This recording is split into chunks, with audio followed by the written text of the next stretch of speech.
ಈಗ ಇಲ್ಲಿ ನೋಡ್ರಿ, ಈಗ ಶ್ರೇಯಾ ಅಂತ ಇದ್ದಾಳೆ. ಆಕೆ ಈಗ 7th ಸ್ಟ್ಯಾಂಡರ್ಡು. ಅವಳಿಗೀಗ ಹಿಂದಿ ಸ್ಟಾರ್ಟ್ ಆಗುತ್ತೆ. ಏನಪ್ಪ ಅಂತಂದರೆ ಅವಳಿಗೆ ಹಿಂದಿ ಬರ್ತಾ ಇರಲಿಲ್ಲ. ನಾನು ಅವಳಿಗೆ ಹಿಂದಿ ಆಯಿ ಮತ್ತು ಕಗನೆ ಎಲ್ಲ ಕಲ್ಸೀನಿ. ಕಲ್ತಿಯಲ್ಲ? ಎಲ್ಲ ಬರ್ತಾಯಿ ಪರ್ಫೆಕ್ಟಾಗಿ? ಏನೇನು ಕಲ್ತಿ ಹೇಳಿ ನಾ ಈಗ ಕಲ್ಸಿದಾಗ? ಎಲ್ಲ ಪರ್ಫೆಕ್ಟಾಗಿ ಕಲ್ತಿ. ಈಗ ಅವಳಿಗೆ ಹಿಂದಿಯಲ್ಲಿ ಇಷ್ಟು ಕಲ್ಸೇನೆ. ಅವಳೀಗ ನೋಡ್ಲಂಗೆ ಬರೆದಿದ್ದಾಳೆ. ಅವಳು ಸ್ಟಾರ್ಟಿಂಗ್ ಆಮೇಲೆ ಅವಾಗಿಂದ ಕಲಿಸ್ತಿದ್ದು ನೋಡ್ಲಂಗೆ ಬರ್ತಾಳೆ. ಅವಳಿಗೀಗ ಹಿಂದಿ ಓದೋದನ್ನು ಕಲಿಸ್ಬೇಕು ನಾನೀಗ. ಹೌದಾನೆ? ಹಿಂದಿ ಓದೋದನ್ನ ಕಲಿಸ್ಬೇಕು. ಏನಪ್ಪ ಅಂತಂದರೆ ನಾನು ಒಂದು 4 ಶಬ್ದ ಹೇಳ್ತೀನಿ ಹಿಂದಿ ವರ್ಡ್ಸ್, ಅವನ್ನ ನೀನು ಬರಿಬೇಕು ಇಲ್ಲಿ. ಹಾಂ, ಓಕೆ ಹೇಳಿ. ತಗೋ ನೋಡು ನಮ್ಮ ಹುಡುಗಿ ಹೆಂಗೆ ಬರಿತಾಳಂತ.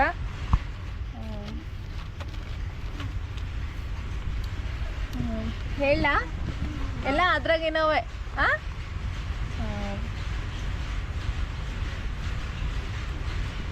ಆಮ್,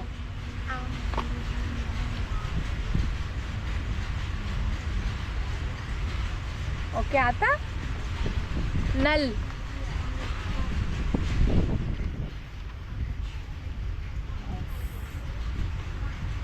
कल, वेरी गुड बरे आतಳ ಅಡ್ಡಿ ಇಲ್ಲ. ಭಾರತ್ ದೊಡ್ಡ ಭಾ. ಓಕೆ ಅದು ತಿಳಿತು.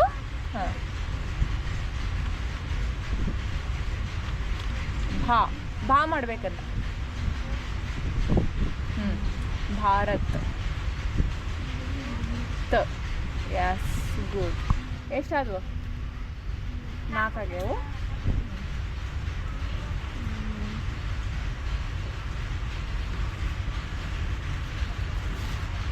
ರಥ್, ರಥ್ ದೊಡ್ಡ ಬರ್ತೈತಿ. ರಥ ಗೊತ್ತಲ್ಲ ನಿಂಗೆ? ರಥ ತೇರು ಅಂತಾರಲ್ಲ, ಗೊತ್ತೈತಿ? ರಥ್. ಓಕೆ ಆತು. ದವಾತ್, ವಾತ್.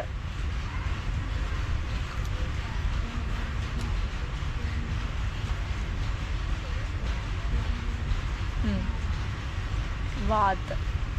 Yes, okay. ಆ್ಯಂಡ್ ದೆನ್ ಹಾಥಿ. ಹಾಥಿ ಮೀನ್ಸ್ ಆನೆ. ಥಿ.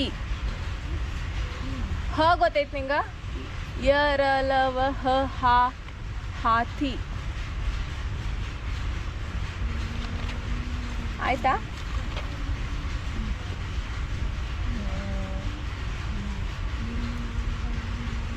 ಕಮಲ್.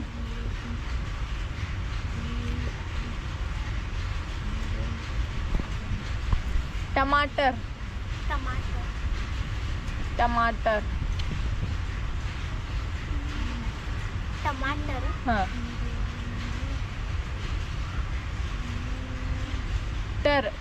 टमाटर ಮತ್ತು ಟಮಾಟರ್. ಟ ಬರಿಬೇಕು ಮತ್ತೆ ರ. ಆತು, ಸಾಕೊಡು. ಹಾಂ, ಈಗ ನೋಡ್ರಿ ಅವಳು ಹಿಂದಿ ಬರ್ತಾಳು. ಚೆಕ್ ಮಾಡ್ತೀನಿ ಏನು ಎಷ್ಟು ಬರ್ತಾಳೆ ಏನಂತಂದು, ಹೆಂಗೆ ಬರ್ತಾಳು. ಆಮ್, ನಲ್, ಕಲ್, ಭಾರತ್, ರಥ್, ದವಾತ್, ಹಾಥಿ. ಈ ಸಣ್ಣ ಥಿ ಬರ್ತೈತ, ಹಿಂಗೆ ಬರ್ತೈತಲ್ಲ, ದೊಡ್ಡ ಥಿ ಬರ್ತೈತಿ. ಕಮಲ್, ಇದು ಟ ಐತ್ಲಾ, ಇದು ಇಲ್ಲೇ ಬರೀಬೇಕು. ಟಮಾಟರ್. S, good. ಇಷ್ಟಾರು ಬರ್ದು. ಹಾಂ, ಚೆನ್ನಾಗಿ ಬರ್ತೀಯ. ಇನ್ನೊಂದು ಸ್ವಲ್ಪ ಇಂಪ್ರೂವ್ ಬೇಕು. ಇನ್ನೂ ಡೈಲಿ ಪ್ರಾಕ್ಟೀಸ್ ಮಾಡಿ ಹಿಂದಿ. ನೀ ಆಟೋಮೆಟಿಕ್ಲಿ ಈಗ ಬರ್ದಲ್ಲ ಹಂಗೆ ಓದೋದು ಓದೋದು ಕಲಿಬೇಕು. ಅದು ತಿಳಿತು. ಹಾಂ, ಓಕೆ. ನೋಡಿರಲ್ಲ ಹಿಂದಿ ಕಲಿಯೋದು ಎಷ್ಟು ಈಸಿ. ನೀವು ಕೂಡ ಹೀಗೆ ಹಿಂದಿ ಕಲಿಬೋದು. ಯಾರಿಗೆ ಬರಲ್ಲ ಅವರು ಫಸ್ಟು ಆಯಿ ಕಲೀರಿ, ಕಗನೆ ಕಲೀರಿ, ಹಂಗೆ ವರ್ಡ್ಸ್ ಕಲ್ಕೊತ ಹೋಗ್ರಿ. ಆಮೇಲೆ ಪಾಠ ಎಲ್ಲ ಓದೋಕ್ಕೆ ಬರುತ್ತೆ. ಎಲ್ಲರಿಗೂ ಬಾಯ್.